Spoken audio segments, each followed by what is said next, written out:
पूज्य स्वामी चिदानंद मुनि जी महाराज, श्रद्धेय आचार्य जी, यहाँ के लोकप्रिय विधायक श्रीमती रीनू बिष्ट जी, पतंजलि वेलनेस सेंटर के आज के इस कार्यक्रम में पतंजल पेड़ से जुड़े हुए सभी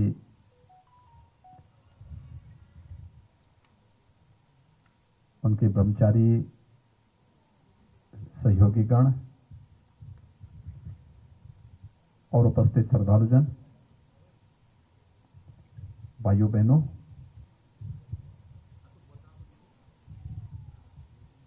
जंगल में मंगल, और यहां पर इस पोखरी में मुझे आज देखने को मिल रहा है। यह हम सब की चिंता का विषय है, पलायन। लेकिन समाधान क्या है? तो मुझे लगता है वो समाधान भी यहीं पर है। और मैं धन्यवाद दूंगा श्रद्धेय स्वामी जी को कि उन्होंने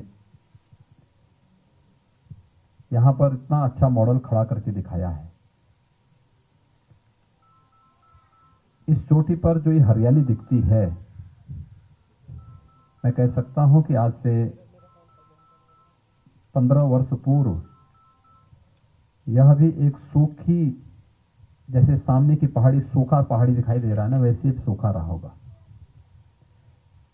और रहा भी इसलिए होगा क्योंकि मुझे बचपन में यहां पर पोखरी गांव में एक दो बार मांगलिक आयोजन में भाग लेने का अवसर प्राप्त हुआ था।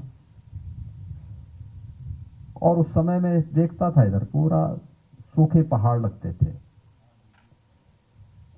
धीरे धीरे करके लोग जब अपनी आवश्यकताओं के लिए बाहर गए तो उसके साथ ही पलायन भी उनके साथ चलता गया। सुविधाएं यहां बढ़ी, लेकिन उन सुविधाओं ने लोगों को यहां से बाहर का भी एक रास्ता दिखाया है। लेकिन ये जो मॉडल है पतंजल वेलनेस सेंटर का, उत्तराखंड में या जिन क्षेत्रों में पलायन की समस्या हमारे सामने एक चुनौती है, ये चुनौती केवल अपनी धरती से छूटने का नहीं है, ये राष्ट्रीय सुरक्षा के लिए भी एक चुनौती है। और उस दृष्टि से यहां के लिए जो सबसे अच्छा माध्यम बना है, ये अलग अलग संस्थाएं अलग अलग क्षेत्र में काम करना प्रारंभ करेंगी। न केवल ये पूरा क्षेत्र एक बार फिर से मेडिसिनल प्लांट के लिए, हर्बल प्लांट्स के लिए, वेलनेस सेंटर के लिए, देश और दुनिया के लिए आकर्षण का यानी हेल्थ टूरिज्म का एक नया सेंटर बन सकता है। बल्कि व्यापक पैमाने पे रोजगार का सृजन भी स्थानीय नागरिकों को यहीं पर अपने घर पर ही उपलब्ध कराने में बड़ी भूमिका का निर्वहन कर सकता है। और ये जो मुझे देखने को मिला है, यहां पर सुनने को मिला है, वह उसका एक उत्कृष्ट रूप है। ये सचमुच यहां पर ऐसे ही तमाम अन्य संस्थाएं खड़ी हो सकती हैं, एफपीओज गठित हो सकते हैं, स्वयंसेवी समूहों को आगे करके इस कार्यक्रम में और गति दी जा सकती है।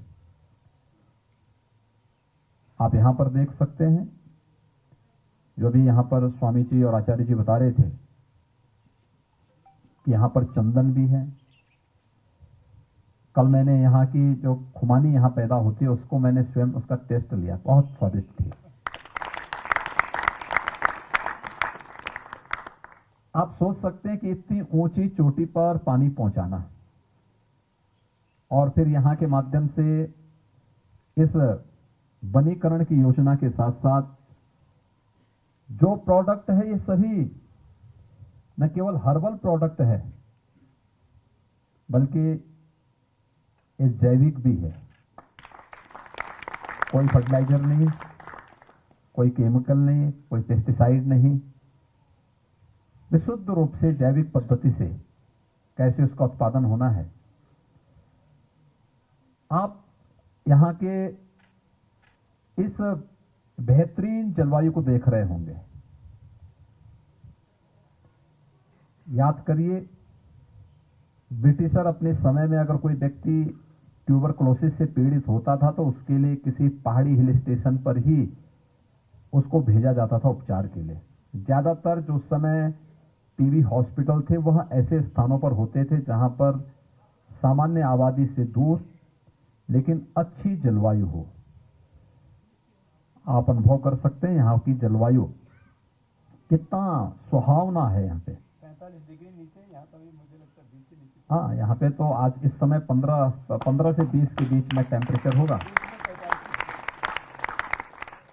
और वैसे भी दिन में धूप भले हो लेकिन सुबह और शाम का मौसम तो अपने आप ही सामने हिमालय दिखाई देता है।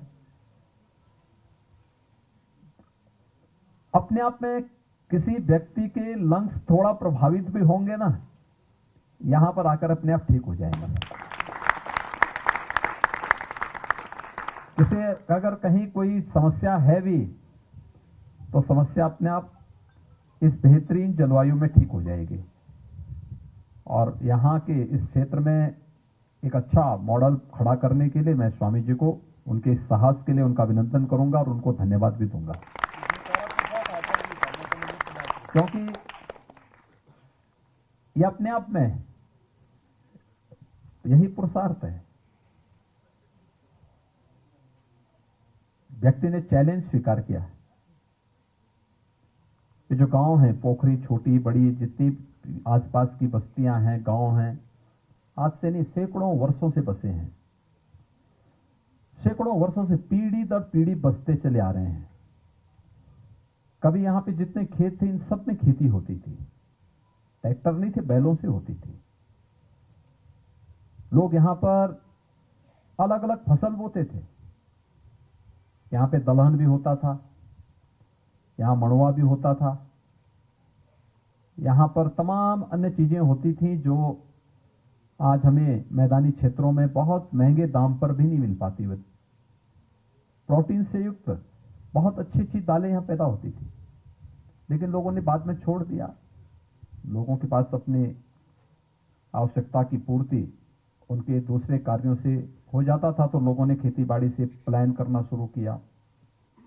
और आज स्थिति क्या है कि पहाड़ खाली होते जा रहे हैं, काफी बड़े पैमाने पर हुए हैं। सरकार ने बेहतरीन प्रयास किया है, लेकिन इसमें केवल सरकार ही नहीं बल्कि जब तक स्वयंसेवी संगठन, धर्मार्थ संगठन भी उसके बीच में आकर के इस राष्ट्रीय कार्य के साथ नहीं जुड़ेंगे।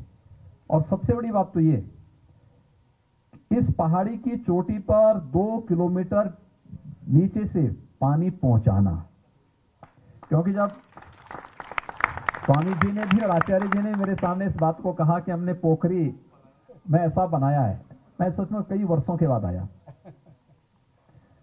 तो मैं आश्चर्यचकित था, क्योंकि मुझे यहां पर मैं आपको बता रहा हूं ना, मैं बहुत पहले बचपन में, मुझे लगभग आज से 35-40 साल पहले यहां मुझे 1-2 मांगलिक कार्यक्रमों में आने का अवसर प्राप्त हुआ था। और तब मैं सोचता था कि वहां तो पानी है ही नहीं, तो वहां पे कैसे सब काम हो पा रहा है। मैंने पूछा, मैंने कहा पानी कैसे है, तो इन्होंने कहा नहीं, हम लोगों ने नीचे चेक डैम बना रखे हैं, वहां हम लोगों ने कुंड बनाए हैं, फिर वहां से पानी लेकर के आते हैं, फिर अलग अलग जगह हम लोगों ने स्टोरेज करके फिर उसको हम ऊपर तक पहुंचाए हैं। यह पर्वतीय क्षेत्र के लिए और प्रधानमंत्री जी का जो सपना है एक हेल्थ एंड वेलनेस सेंटर का, उस दृष्टि से, और दूसरा हर घर नल की योजना के साथ। मैं कल यमकेश्वर गया था, बहुत दिनों के बाद मुझे वहां जाने का अवसर प्राप्त हुआ था, और मैं बता रहा था, हम बचपन में थे, आज से 35-40 साल पहले यमकेश्वर में शिवरात्रि के अवसर पर मेला लगता था। उससे पहले वहां पर जन्माष्टमी के अवसर पर